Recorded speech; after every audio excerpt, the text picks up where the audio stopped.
Hi, I'm Dr. Megan Rose, and welcome to this week's Sit and Sip. Today, we're continuing our discussion of normalizing the paranormal by focusing on the concepts of animism and reenchantment. Ooh. We'll unpack those terms as we progress tonight. I'm so thrilled that to see everyone joining me tonight. For those of you who were with me last week, thank you for coming back and bearing with the technical difficulties we had. And for those who are just joining us for the first time, welcome. This is a 6-week series that I'm doing, and this is week 2 that are here live on Facebook, and then we'll end up on my YouTube channel, Dr. Megan Rose. So I want to invite you to get your tea or your water. I'm like double hydrating tonight because it's warm here. And we're going to go for about 45 minutes. And then at the end, I'm going to be sharing some next steps to further support you in normalizing the paranormal. So stay tuned until the very end. And I promise this time I'm going to stay on to answer questions that you may have. So hold on to your questions until then so that they don't get lost over here in the chat. And I'm just seeing we've got Jonathan. Hello, Jonathan. Hello, Vivian, Joe, and Barbie, and Cindy from Vermont. Hooray. It's so wonderful to see you all here again this week with me. So I'm going to open with a quote from ethnographer and archaeologist Irving Hallowell. And Dr. Hallowell pretty much devoted his whole life to studying and reporting on the Ojibwa people, also called the Chippewa or the Anishinaabe, and they're a Native American tribe. He said, the Ojibwa concept of personhood is relational.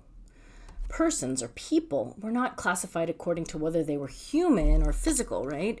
But rather according to their capacity to engage in relationships with other persons. Interesting. So here's a question that we'll incubate with tonight. What then does it mean to live with integrity in a world populated with otherworldly beings? What does that look like? What does that mean? Hi, Robin from Santa Fe, New Mexico. Welcome. So again, it's Sit and Sip with Dr. Megan Rose, and tonight we're talking about animism and reenchantment.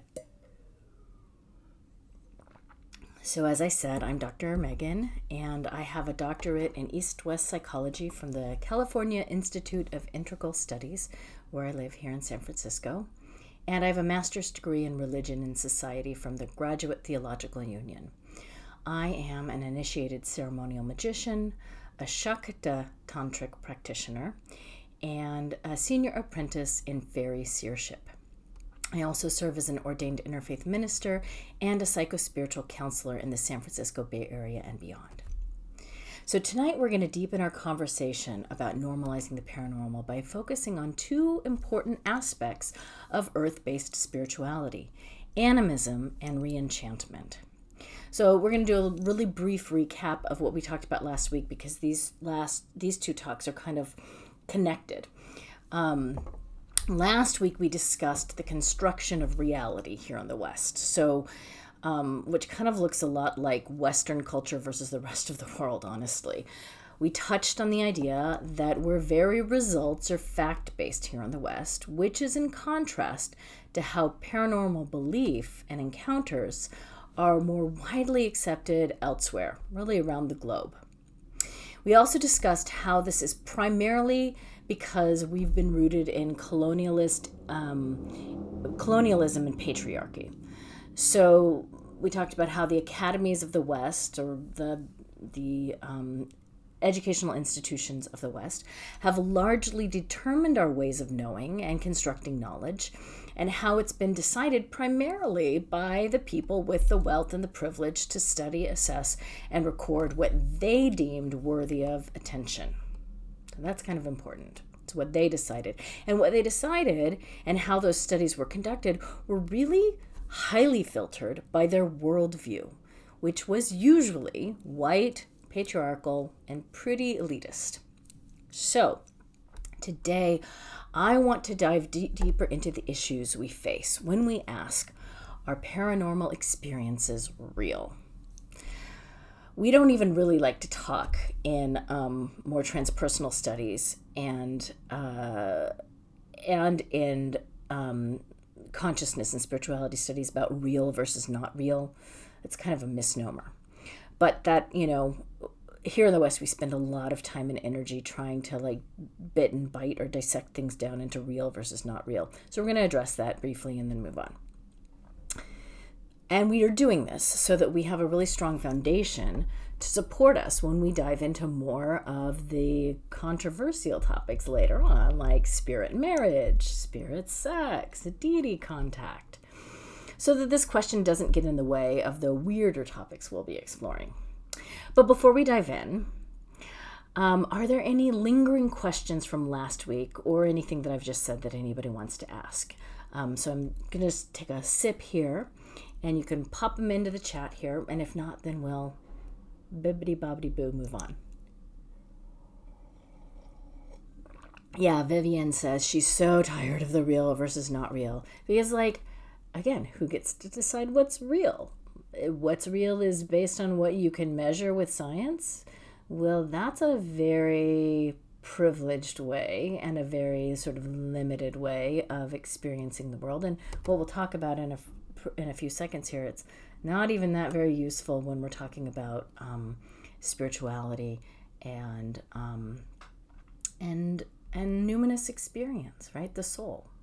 How can anybody quantify the soul, right? So here's the problem. Oh, wait, we've got a question. Hi, Vivian. Okay, cool.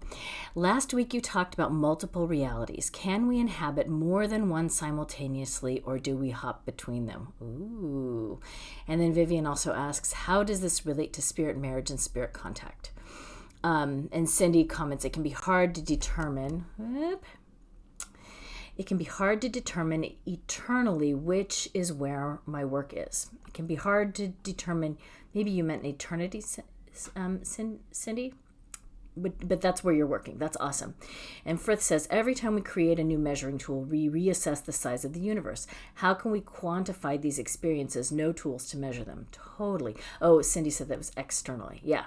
So just your question, jumping back to your question, Viv, real quick. How can we inhabit more than one world simultaneously, or do we hop between them? That's an excellent question. And there's lots of quantum physics tests and research that's being done, and lots of different theories about that. And certainly from a spiritual perspective, and I'm just going to speak personally here for a second, from a spirit worker perspective, and as a trained and clinical hypnotherapist, what I've noticed is that when I do timeline work in my lifetime, in this lifetime, because we can also talk about past lives, but let's talk about this lifetime for a second. There have been times where I've tuned in and I've seen myself on different tracks. And I've had dreams, extraordinary dreams also, that are sort of me in different realms, me on different tracks. And what I try to focus on is, what is the story, what is the reality, what is the track that I really want to be living into? And there's actually some work that I've done with myself and with my clients to sort of pull in some of those other timelines, pull in some of those other stories, if you will, and we'll talk about the importance of story later on, and narrative and creating a reality, to sort of bring them in, or sort of trim, if you think of like branches off a tree, trim and prune some of those branches so that we're staying in the timeline and staying in the narrative and staying in the story that has the most resources and the most potential for us evolving, waking up, whatever the language you want to use about that, around that, in this lifetime. So that's just one little tool that we use. Let me just scroll down here. JJ says he's doing that right now. Awesome. So here's the problem. Here in the West, we love science. Yeah, we love to analyze and evaluate and dissect things down to their smallest knowable unit, which is totally great if you want to build a computer, or you want to cure a disease, or you want to travel to the outer reaches of space. But when it comes to spiritual knowing and the human soul, it's not so useful. here in the West, unfortunately, we've overloaded ourselves now with facts and figures to the point that many of us have even lost the ability to touch into the mystery, to the numinous that sits just beyond the known universe.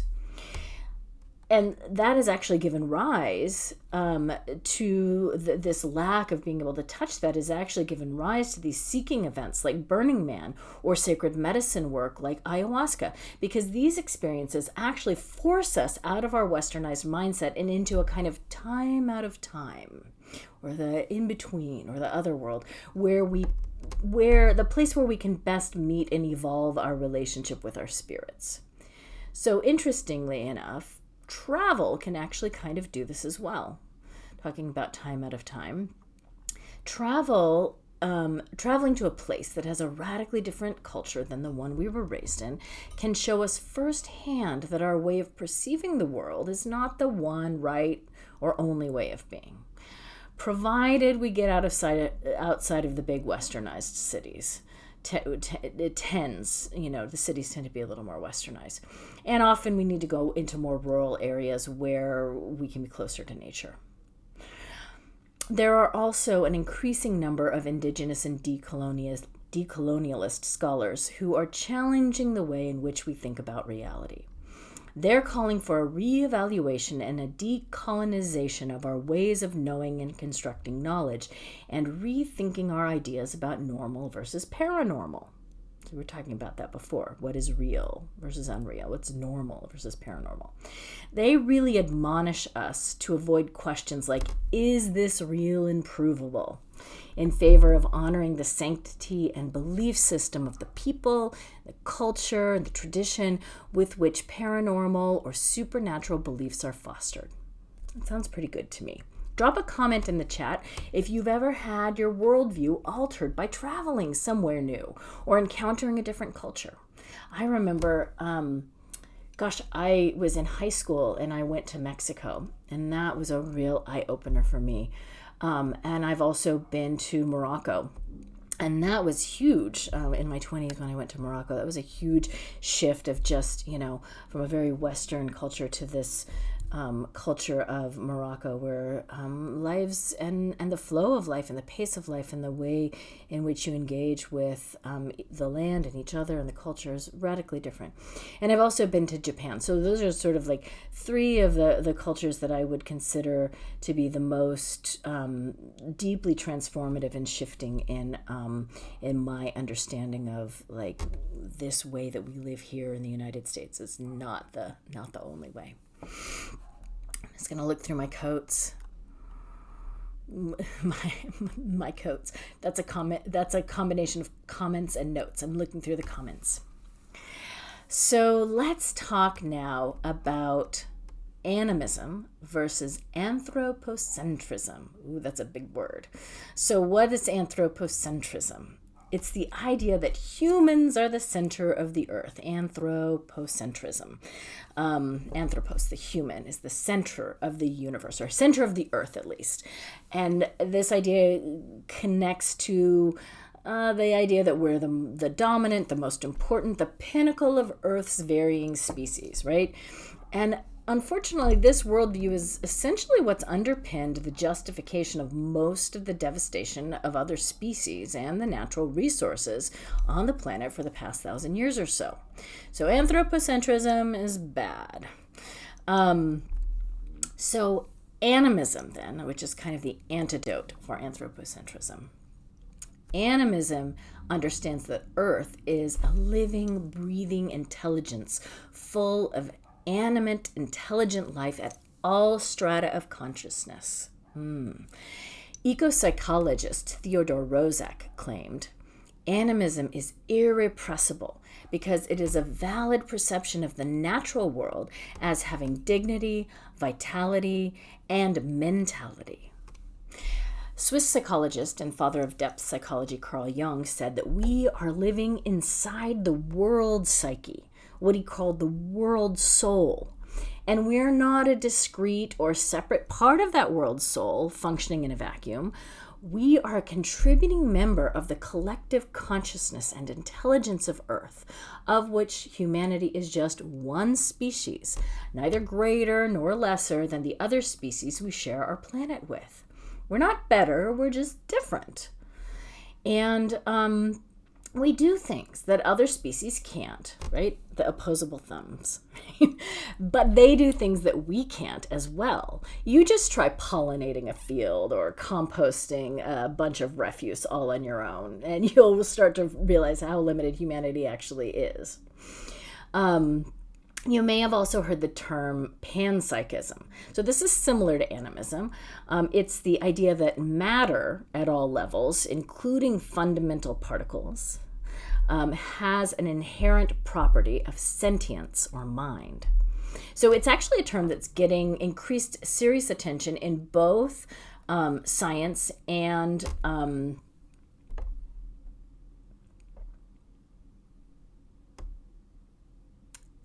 sorry for a second, I lost my notes there. Gotta put my cursor back. So it's actually a term that's getting increased attention in both science and the humanities. There we go. Another term that you may have heard is pantheism, which gets into the concept of divinity and the idea that everything is infused with the divine or is divine. So that's cool, but it can start getting a little problematic for folks that don't have a strong connection or a belief in deities. So in general, we kind of prefer the term animism as a better descriptor for animate intelligence at every strata of being. Every strata of being, from the tiniest atom to the biggest galaxy, intelligent. The intelligence might not express the same. It might not articulate the same. It might not communicate the same, but there's intelligence there. So this leads us to the concept of spirits and the otherworld, because every strata of being includes beings outside of our mundane world. The otherworld is a world that is adjacent to and sometimes overlaps with the physical realm. And it's a concept that widely appears in Indo-European religion and comparative mythology. You see it pop up all over the place, concepts of the otherworld. But the idea that there is a realm in general of supernatural beings or a realm of the dead is actually found in cultures throughout the world, and they just have different names for it. So spirits then are thought to travel between the worlds or layers of existence in these traditions, and usually they travel along some kind of an axis, like a giant tree, a tent pole, a river, a rope, or mountains.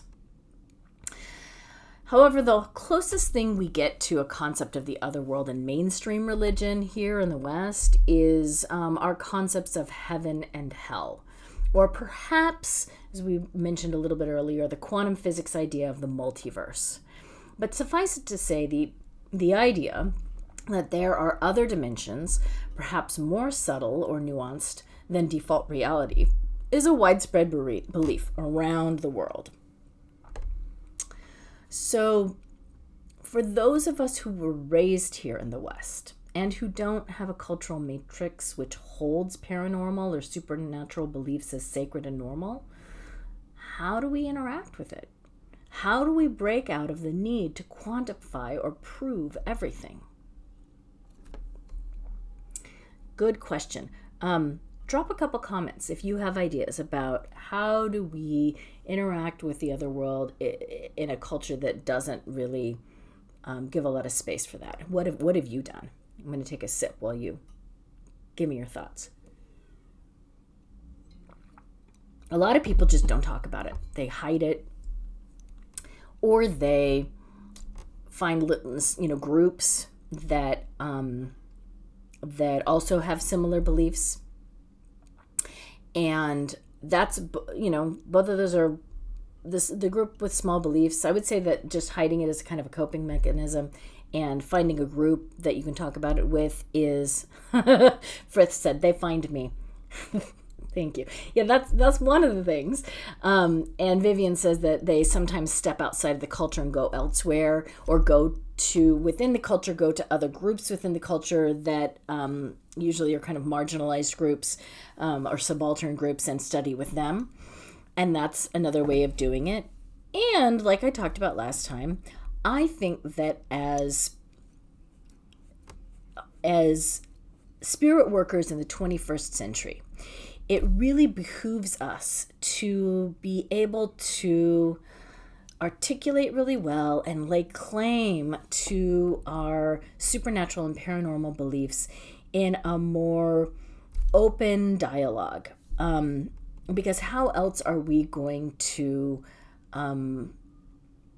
create more diversity and create more cultural conversation around this, right? So one of the best ways that I know to enter into an animist relationship with Earth, if we're not sort of traveling outside our culture or hiding in the we make jokes in the witchy community, we're hiding in the broom closet. If we're not doing either of those, one of the best ways to enter into a living practice is, or an animist relationship with Earth, is to see Earth as a living, breathing entity. Sometimes we call her Gaia, which is sort of the root of Gaia theory. And we see her, or him, you don't have to necessarily gender Earth or them, as a friend and a confidant and even a lover. Ooh. And the way we do this, we get to know our local flora and fauna. The rivers, the rocks, the tree species in our area, your area, can hold a lot of information, not only about your local ecology, which is useful and important to know, but also about the living memory of the land. There's this living memory within the land that as animists, we believe rocks and trees and rivers are beings that we can interact with and who hold these memories, these records of Earth. So we engage in practices that get us really close and really in dialogue with these otherworldly, or these extraordinary intelligences that don't communicate the way humans communicate, but have their own communication signature, have their own way in which they talk. So the best way that I think you can do this is to begin to cultivate a relationship with the spirit of a place, sometimes called the genus loci, and the ancestors of the land that we live upon. Now, this can get a little complicated because for many of us here in North America, at least, we're transplants, meaning we aren't native to the land we live upon. We may have been born here, we may have had generations of ancestors who've lived here, but at some point, we can trace our ancestry back to another country or another land. So when we start tapping into and talking to the spirits of land and place, we often first encounter the first peoples who lived here on the land before we came here. And so it's always a good idea to begin by acknowledging and honoring those indigenous people and the spirits of the place that predate us. And we can do this fairly simply by knowing the names of the indigenous tribe or people who historically lived in your area. There's a wonderful app called Native Land. If you don't know about it, it's an app you can download it onto your handheld device. I was going to say iPhone, but I have an iPhone. But it's an app that is, agnostic to whatever phone platform you're using. And it tells you who are the people that were living on the land before you, and usually something about them. So you know a little bit about their customs and their history there. So then when you go out to do a ritual or make offerings or encounter the spirits of place, you first acknowledge those people, you name them, and you acknowledge their presence, and you thank them for allowing us to do work in their backyard. That's just really, really good protocol for all spirit workers. However, here's the cool part. We also each carry an ancestral inheritance of spirits. These are the spirits our ancestors worked with before they transmigrated across countries or oceans. So many of these ancestral spirits actually migrated with our ancestors, and they're here with us now. Particularly now here in the Northern Hemisphere as we head towards Samhain, or what's commonly called Halloween. It's the time of the ancestors, and we can reach out to our ancestral spirits and we can get to know them. So whether you're a transplant or whether you were raised here, you have ancestral spirits. They often were spirits that followed your family line through generation after generation, and you can begin to cultivate a relationship with them. And usually they're really eager to work with us again, because those of us like myself, I talked about last time, growing up Pentecostal, the people in my family hadn't been working with my ancestral spirit for a few generations, and it was really, really eager to reestablish a relationship with me. And I was sort of the first person in, generations to like listen and to pay attention and to reach out to them. So I'm curious here. Oh, thank you, Vivian. Vivian posted the link to Native Land in the comments, so you can download that and take a look. And I think you can even look at it online. So I'm curious if that resonates with you, interacting with or interacting with Earth as friend and confidant and maybe even lover. And if you have ideas about that, drop it in the comments, and we'll share that with the group if you feel comfortable doing that.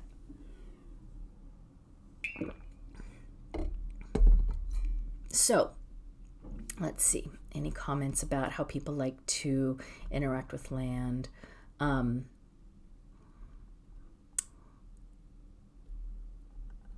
Yeah, so a lot of people are talking about folks not being safe to talk to about paranormal beliefs, and I totally understand that. And depending on where you live, there are some areas where it's still not really safe to be open and talk about this. And in general, there's still, like we talked about last time, a lot of labels that get thrown around people or onto people who talk about otherworldly or paranormal encounters. And so really the heart of my work as a religious studies scholar and a psychologist is to talk about it, I guess, on behalf of us, so that the word gets out there and we can start having these conversations in a way that you don't feel like you have to hide anymore. That's kind of my big audacious goal, is like people don't need to feel like they need to hide anymore, because we have a really safe, sane, and grounded way of talking about this that doesn't engages our communities, that engages our friends and family in these kinds of conversations. All right, let's see. Vivian says, I love the idea of building a relationship with my ancestral spirit allies. And yeah, so there's a couple of Barbies likes that idea as well, and Jonathan says that he goes drumming in the woods, especially at the liminal times. And the liminal times are sunrise and sunset, when the light is changing, and it's called like the in-between time, and that's considered to be a particularly potent time for paranormal or otherworldly contact. All right, so let's talk about our final question that we're going to percolate with a little bit today, and that is, how can we make otherworldly perception and exchange our normal way of being in the world? Now, that doesn't mean we walk around with otherworldly glasses on and like our head our head sort of disembodied and detached because we're not quite of this world. Although I'm sure you've met folks that are kind of like that, and that's fine. It can pose certain challenges, but we need all types, and we need our mystics and our folks that, at any given moment can spout into prophetic poetry, right?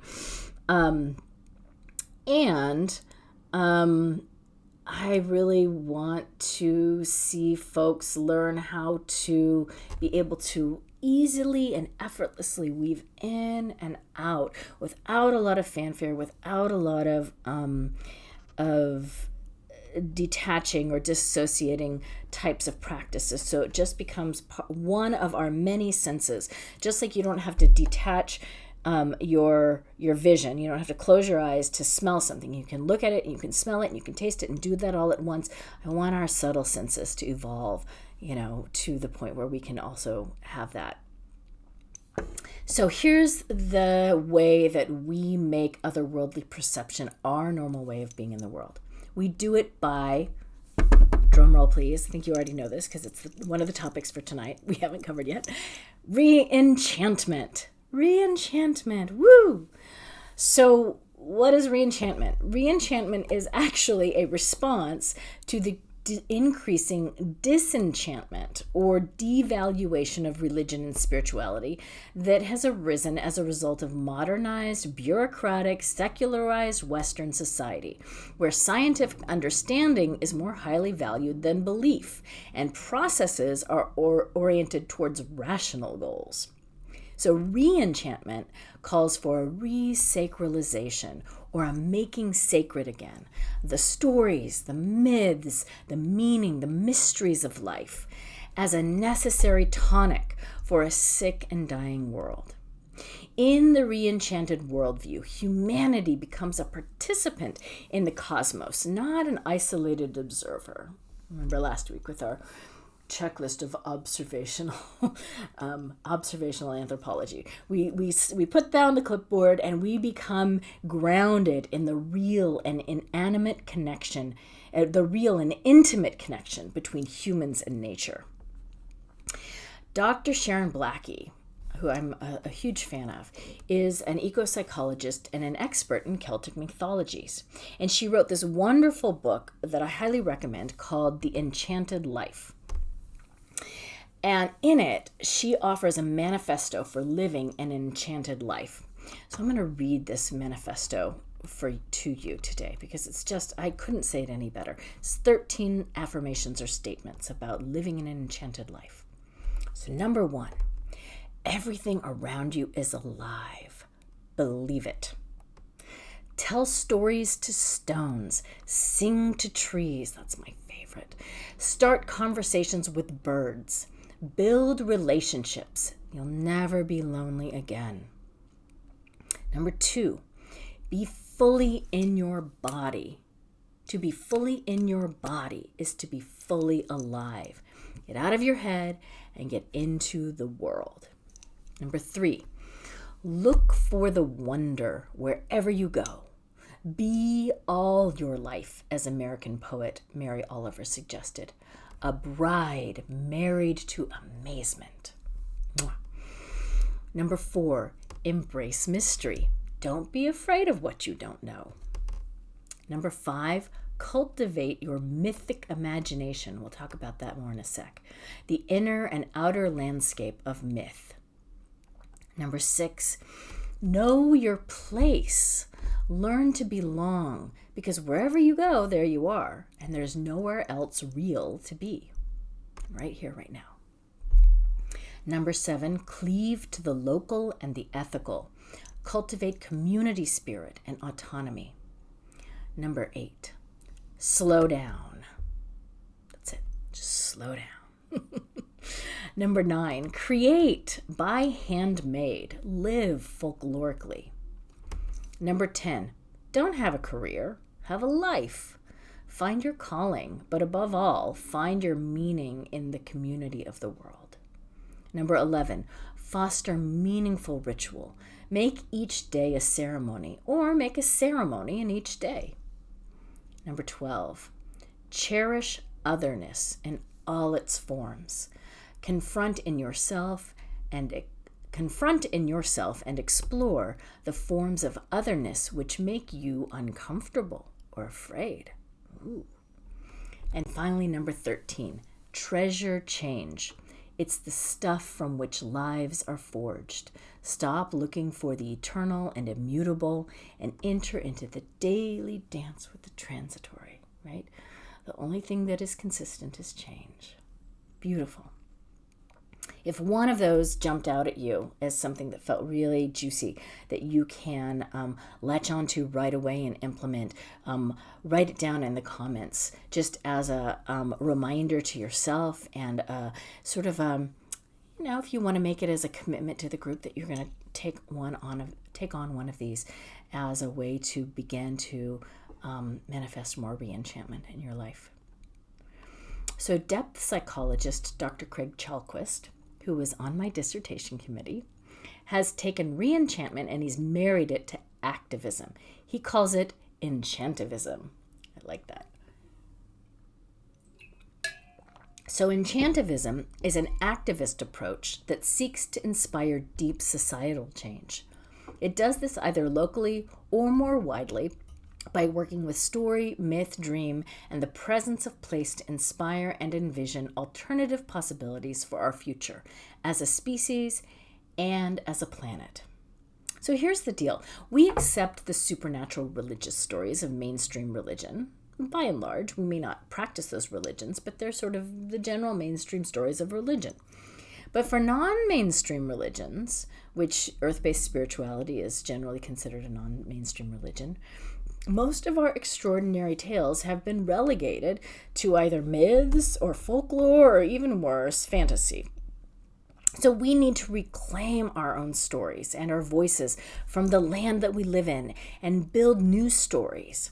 We need to engage with the anima mundi, or the world soul, and claim myth-making power as a means for shaping and reframing our reality and society. Sharon Blackie says that it all begins with the mythic imagination. She defines mythic imagination as an awareness of the importance of story and an ability to tune into the mythic patterns which underlie our lives. What is your myth? What is your personal myth? What is your personal story? In fact, Craig Chalquist has a book about finding your perfect personal myth, your personal story. And the title is escaping me right now, but I will, when we end this, put it in the comments so that you can have that resource for yourself as well. Really useful to find your personal myth and story, or to create a new personal myth and story. It's in the imagination, or the imaginal realm, where everything begins, honestly.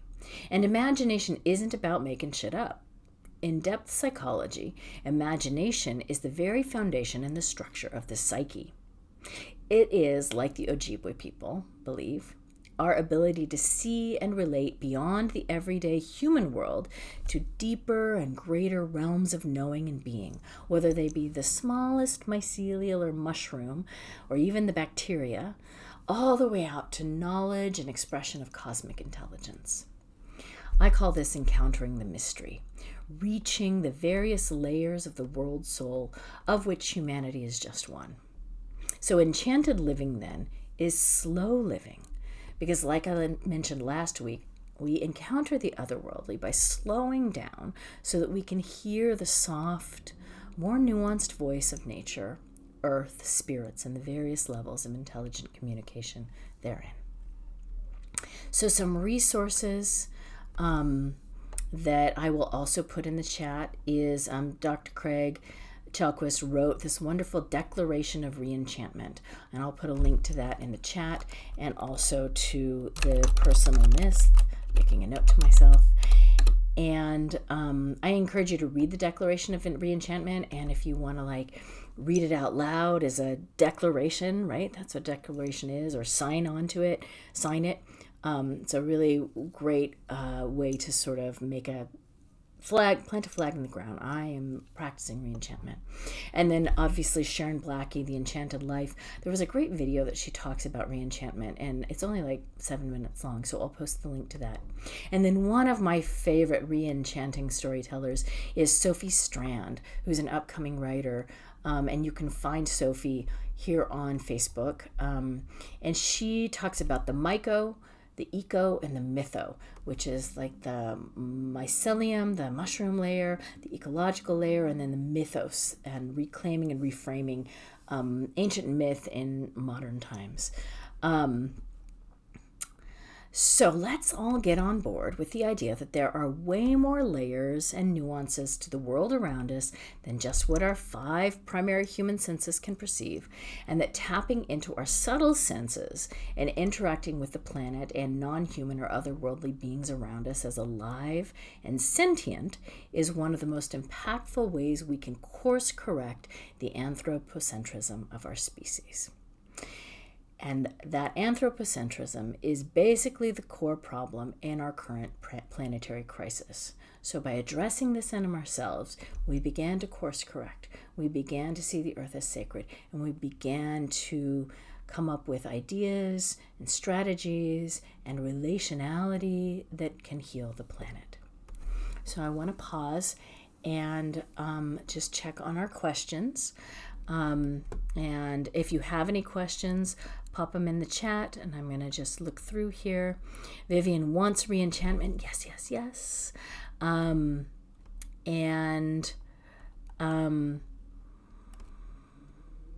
Robin says she works to make sacred her experiences with other beings by journaling and doing rituals and using crystal grids. That's wonderful. So let's see. Yes, I'm getting a lot of yeses to the declaration of reenchantment. All right. So in closing today, I want you to all feel really grounded, safe, and sane in your paranormal and otherworldly experiences. And I really want to help you connect with someone who won't judge or dismiss your encounters as being wrong or fantastical and fantasy. So I'm offering an opportunity for you to be seen and heard and validated. Sometimes we just need an expert, someone who's gone before us, done the research, and knows the bigger picture of how this all fits together psychospiritually and can help you navigate your own unique path. So today I'm offering a free Normalizing the Paranormal 30-minute consult where you'll get a one-on-one attention from me, drawn from my 20 plus years as a transformational psychologist and eco-spiritual minister and a holistic healer. You'll have my undivided attention so I can answer specific questions, make recommendations, and most of all, to help you validate ground and understand your extraordinary spiritual gifts and experiences. These consults have helped many of my clients, and I know that you'll get a ton of value from our short time together, because sometimes just being seen and validated by someone who's gone down the road ahead of you is really all it takes. In fact, I don't like too much to put myself up as an expert in your spirituality. I mean, I have an expertise in religious studies and comparative or cross-cultural spirituality, but your spirituality, I'm not an expert in that. That's you. You're the expert. All I do is ask really good questions and sort of point you in directions and different possible study areas or different possible practices that you can cultivate, but you're really the expert on you, not me. So in these consults, we'll take a few minutes to explore whether we'd be a good fit to work together, but no pressure and no strings attached, because it's really just about having a conversation with someone who listens deeply and sees your magnificence and really believes that you can transform any confusion or isolation or overwhelm you may be feeling into extraordinary spiritual gifts. So that's it for today. If it sounds like something that you'll be interested in, you can go to my website, drmeganrose.com, and click on my homepage. There's a button, request a free consult, and you can do that right there. And so next week, we're going to be talking about my personal area of expertise and something that I've spent the last 15 plus years of my life researching, and that is spirit marriage. So we're going to be asking the question, what is spirit marriage? And I'll give you a little teaser. It's the bonded, intimate relationship between a human and an extraordinary being, like a deity, an angel, a fairy, even Earth. We talked about Earth as lover. So, but more on that next week. Same time, same bat station. So until then, feel free to direct message me with any questions you may have if you don't want to put them in the public chat. And otherwise, I'm going to stay on now to answer any questions or respond to any comments you have. And I see that Viv has dropped the drmeganrose.com in the chat there, so you can click on that. Otherwise, thank you for joining me today, and I'll see you next week. Many blessings.